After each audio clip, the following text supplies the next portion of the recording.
Hi everyone, welcome back to my channel. સ્વાગત છે તમારું મારી ચેનલમાં અને મારા ગુજરાતી બ્લોગમાં. તો બસ મારી મોર્નિંગ થઈ ગઈ છે અને તમે જોઈ શકો છો કે મોર્નિંગમાં ચા પાણી કરી, ચા નાસ્તો કરી અને જે કાચના વાસણ હોય છે તે હું વોશ બેસિનમાં જ ધોઈ દેતી હોઉં છું. એકચ્યુઅલી મારા હેલ્પર બેન આવે છે વાસણ ઘસવા માટે, પરંતુ એમને કાચના વાસણ હું નથી આપતી, કારણ કે સ્ટીલના વાસણ સાથે કાચના વાસણ જો એમને આપીશ તો કાચના વાસણ ને સ્ટીલના વાસણ ભેગા થઈ જશે તો તૂટી પણ જઈ શકે છે. અને એમ પણ કાચના વાસણ એટલા ગંદા નથી હોતા, તો હું બધા એ મોર્નિંગમાં દરરોજ મારી જાતે જ કાચના જે વાસણ હોય છે બધા મારી જાતે જ ધોઈ દેતી હોઉં છું. તો બસ સવારે અત્યારે હું એ કામ કરીશ, કાચના વાસણ ધોઈ લૂસી અને એને મૂકી દઈશ. મને લાગે છે દરેક ગૃહિણીનું આ જ કામ હોય છે, ઘરના રૂટીન કામ હોય છે. એમ નોર્મલ સવારે ઉઠીને બાળકોને સ્કૂલે મોકલવા, એમનું માથું, એમના ચોટલા 2 ચોટલા વાળવા, એમનો બ્રેકફાસ્ટ તૈયાર કરવો, એમનો ડબ્બો તૈયાર કરવો, નાસ્તાનો ડબ્બો તૈયાર કરવો, ત્યારબાદ ઘરના કામ કરવા, ચા પાણી કરવું, આ બધા નાના કામ જો તમે રાતના 10 વાગ્યા સુધી ગણો ને તો ઘણા કામ થઈ જતા હોય છે. બહુ જ કામ થઈ જતા હોય છે. અને ખરેખર એ મને ત્યારે ખબર પડી જ્યારે હું જોબ કરતી હતી, ત્યારે મને એટલી નથી ખબર, પણ જ્યારે હું as a home maker, as a housewife ઘરે રહેવા માંડી છું ત્યારથી મને ખબર છે કે આ કામ તો વર્કિંગ વુમન કરતાં પણ બહુ જ ભારે છે, હાર્ડ છે. કારણ કે તમે ફ્રી નથી પડી શકતા. પોતાના ઘરમાં તમે જ્યાં જુઓ ત્યાં તમને કંઈક ને કંઈક કામ દેખાતું હોય છે. ઓકે, તો આજનો વ્લોગ બર્થડે વ્લોગ રહેશે. ચીકુની બર્થડેનો વ્લોગ હું તમારી સાથે શેર કરવાની છું. તો પહેલાં તો ચીકુ તમને ચોકલેટ બતાવી રહી છે. એકચ્યુઅલી અમે લોકો મોલમાં ગયા હતા. તો આ ચીકુની બર્થડે છે, તો અમારા ઘરમાં વર્ષમાં એકવાર તો બર્થડે વખતે ચોકલેટ આવતી જ હોય છે. તો ચીકુએ આ બધી ચોકલેટ એની માટે લીધી છે, અને જે અમારે સોસાયટીમાં આપવાની છે, પછી અમારા સોસાયટીમાં મજૂરોના બાળકો છે એમને આપવાની છે, અને ચીકુને જે સ્કૂલમાં આપવાની છે એના ફ્રેન્ડ્સને બધી મેં લઈ લીધી છે. આ ચીકુની છે. ચીકુ આટલી બધી સાથે નહીં ખાય, ડોન્ટ વરી. ચીકુ આને 15થી 20 દિવસ ચલાવશે. એક પીસ જ ખાતી હોય છે, અને અમે પણ સાથે એક પીસ બાઈટ ખાતા હોઈએ છીએ. પરંતુ ચીકુને ડાર્ક ચોકલેટ ગમતી હોય છે. એ વાંચવા બેસતી હોય છે ને, તો ડાર્ક ચોકલેટનો નાનો પીસ લેતી હોય છે, તો એનો મૂડ ફ્રેશ થઈ જતો હોય છે. અને ડાર્ક ચોકલેટ હેલ્થ માટે પણ સારી છે. અને આ મીકુએ જેમ્સ લેવડાવી છે. અને આ જે બીજી ચોકલેટ હું તમને બતાવી રહી છું, એ મેં જે અમારી સોસાયટીમાં નાના બાળકો છે, મજૂરોના બાળકો, અહીંયા જે અમારી સોસાયટીમાં કામ ચાલે છે તેમના બાળકોને આપવા માટે મેં બીજા પેકેટ લીધા છે એક્સ્ટ્રા. હું આપીશ. અને હા, સોસાયટીમાં પણ જે અમારા નેબર્સ છે, જેની સાથે મારા રિલેશનશિપ છે, એમના ઘરે બી મેમ્બર વાઇઝ હું ચોકલેટ મોકલાવું છું. જેમ કે મારા નેબર્સ બાજુમાં 5 લોકો રહે છે, 5 વ્યક્તિઓ, તો 5 ચોકલેટ મોકલાવીશ. એટલે એ પ્રમાણે મારે ચોકલેટ લેવી પડે છે. અને આ જે સ્કૂલમાં આપવા માટે છે, સ્કૂલમાં અને ચીકુની જે સ્કૂલ બસ છે એમાં પણ અમે દર વખતે આપીએ છીએ. તો સ્કૂલ બસના બાળકો 40થી 50 હોઈ શકે છે, એન્ડ એના ક્લાસમાં લગભગ 30 જેવા છે. અને આ ચીકુના આઉટફિટ્સ છે, જે મેં આગલા દિવસે ખરીદી આવી હતી હું અહીંયાથી જ. મેં આ વખતે ચીકુને સાથે લઈને જ ગઈ હતી, અને 3 જોડી મેં એના માટે ડ્રેસીસ લીધા છે. એમાંથી એક જોડી ચીકુના મામા તરફથી એની ગિફ્ટ છે. એક જોડીના જે પૈસા છે ચીકુના મામા તરફથી છે, મીન્સ એમને લઈ આપ્યું છે. અને અહીંયા તમે જોઈ શકો છો મીકુની ક્રિએટિવિટી. મીકુએ જે પિસ્તા આવે ને, પિસ્તાને રંગીને કાર્ડ બનાવ્યું છે. એકચ્યુઅલી આ કાર્ડ એને ખુશી માટે બનાવ્યું છે. જે મારી બેનની બેબી છે એની પણ બર્થડે 25 એટલે કે 25મી ફેબ્રુઆરીએ ગઈ, તો એના માટે બનાવ્યું હતું. તો હું જસ્ટ તમને બતાવી રહી છું કે મીકો જાતે કેટલું સરસ કાર્ડ બનાવતી હોય છે. જે આ તમે જોઈ શકો છો, આપણે તૈયાર કાર્ડ બાળકો લાવે ને ઘરે બનાવે એની વાત જ અલગ હોય છે. ઘરે બનાવે તો કેટલી ક્રિએટિવિટી હોય છે. મીકોએ હાર્ટ શેપ, રંગીન કાગળમાંથી હાર્ટ શેપ કટ કર્યા છે અલગ અલગ. એન્ડ આ પિસ્તા જે મેં યુઝ કર્યા, પિસ્તાના છોડિયા એને રાખ્યા હતા, અને એને પછી પિસ્તાના છોડિયાને આ રીતના કલર કરી દીધો છે અને લગાડી દીધા છે. તો બસ ચીકુનો બર્થડેની મોર્નિંગમાં બસ એ સ્કૂલે ચોકલેટ્સને એવું લઈને એના પપ્પા એને મૂકવા જશે ગાડીમાં. તો સવારે મેં જસ્ટ 2-3 સેકન્ડની પણ વિડીયો ક્લિપ લઈ લીધી. ચીકુની સ્કૂલમાં જેની બર્થડે હોય એ સ્ટુડન્ટને રંગીન કપડાં એ દિવસે પહેરવા દે છે. અને અહીંયા હું તમને મીકુ એ જે ચીકુ માટે કાર્ડ બનાવ્યું એ બતાવી રહી છું. હેપી બર્થડે દીદી. હમણાં જે કાર્ડ હતું એ એને પિસ્તાવાળું જે એને વેસ્ટમાંથી બેસ્ટ બનાવ્યું એ ખુશી માટે બનાવ્યું હતું, પરંતુ આ એને જુદું બનાવ્યું છે, એ એને ચીકુ માટે બનાવ્યું છે. દર વખતે એવી બનાવતી હોય છે એની દીદી માટે કાર્ડ. ટાઈમ ના હોય એની પરીક્ષા હોય ને તો પણ બનાવતી હોય છે. તો તમે જો અહીંયા જે લખેલું છે ને ત્યાં એક ટપકું પાણી પડી ગયું હતું, તો થોડું આછું થઈ ગયું છે. બાકી બધું એને એની જાતે લખ્યું છે, એની જાતે ડેકોરેટ કર્યું છે. અને આ જે કેક પણ એની જાતે એને બનાવી છે. તો મને તો બહુ જ ગમે છે કે મીકુ જાતે ક્રિએટિવિટી કરે છે. એમ બી બાળકો આવું બધું મીન્સ મોબાઈલને ના આડે ને આવું બધું કરે એ બેસ્ટ છે. અને વચ્ચે એને આવી રીતના મૂક્યું હતું, તમે જુઓ તો એની નાની નાની વાતો, એને એક કાગળ હતું એને આવી રીતના પહેલાં તો કલર કરી દીધો છે અલગ. તમે જોઈ શકો છો કાગળ રંગ સાદા કાગળમાં અલગ અલગ એને કલર કર્યા છે, યલો, બ્લુ એન્ડ બધા. અને પછી એને આ રીતનું કટ કર્યું છે, જે રંગીન આપણા કાગળ આવે છે ને એમાંથી આવી રીતના લાંબી લાંબી સ્ટ્રીપ કટ કરી છે. અને વચ્ચે એને શું કર્યું છે તમે જો, આવી રીતના ચીકુએ ખોલ્યું હતું. ચીકુને શોધવાનું એમ વચ્ચે શું છે, તો વચ્ચે લખ્યું છે અનેરી. ચીકુનું નામ એકચ્યુઅલી મને મેં કોઈ એવું કીધું કે મમ્મી મને યાદ ના રહ્યું ને તો હું ચીકુ માટે રિંગ, હાથમાં પહેરવાની વીંટી મંગાવી લેત, રિંગ મંગાવી લેત અને વચ્ચે મૂકી દેત. તો મીકુ હજુ 8 જ વર્ષની છે, પણ આઈડિયા એના બહુ મોટા મોટા હોય છે. દેખો આ પણ તમે હાથ જોઈ શકો છો કે એને કેવી રીતના બનાવ્યું છે. તો તમારા બાળકો પણ જો મીકુની એજના હોય તો તમે એમને બતાવજો, તો એ પણ આવી રીતના બનાવશે.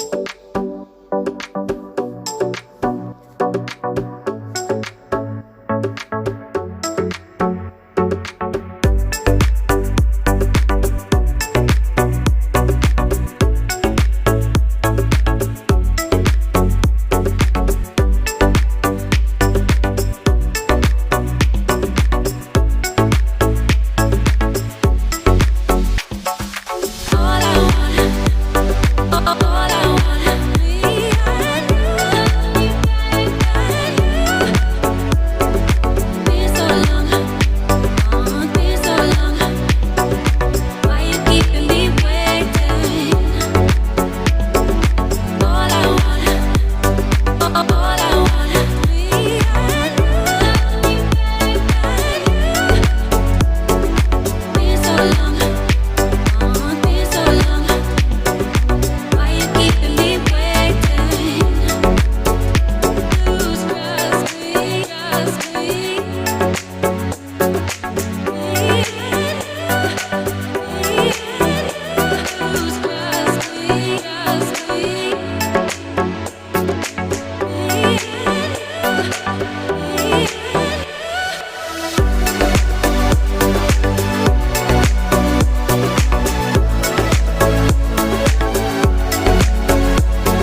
બસ હું ચીકુની બર્થડે કેક કટ કર્યા બાદ અમે ડિનર માટે હોટલમાં પણ ગયા હતા, પરંતુ હું એ વિડીયો ક્લિપ લઈ નથી શકી, તો સોરી. અને આ ચીકુની હું બર્થડે ગિફ્ટ બતાવી રહી છું. આ ચીકુના માસી છે, કિંજલ માસી, એમને આપ્યું છે, આ ટેબલ આપ્યું છે કે જેથી ચીકુ આની પર સ્ટડી કરી શકે.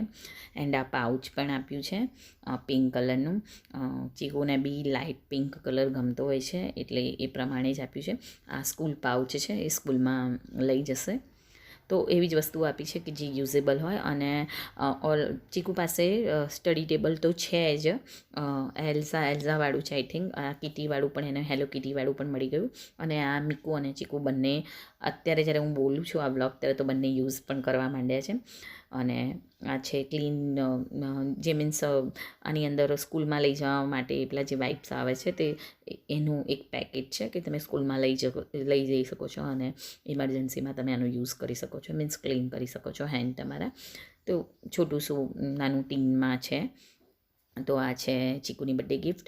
અને જેને જેને ચીકુની બર્થડે ગિફ્ટ આપી છે, હું નામ સાથે દર વર્ષના વ્લોગમાં બતાવતી હોઉં છું, કારણ કે આપી એ બહુ જ ઇમ્પોર્ટન્ટ છે. પછી એ ગિફ્ટ નાની હોય કે મોટી હોય, તો તમે જોઈ શકો છો કે આ મારા બાજુવાળા નેબર્સે ચીકુને આપ્યું છે.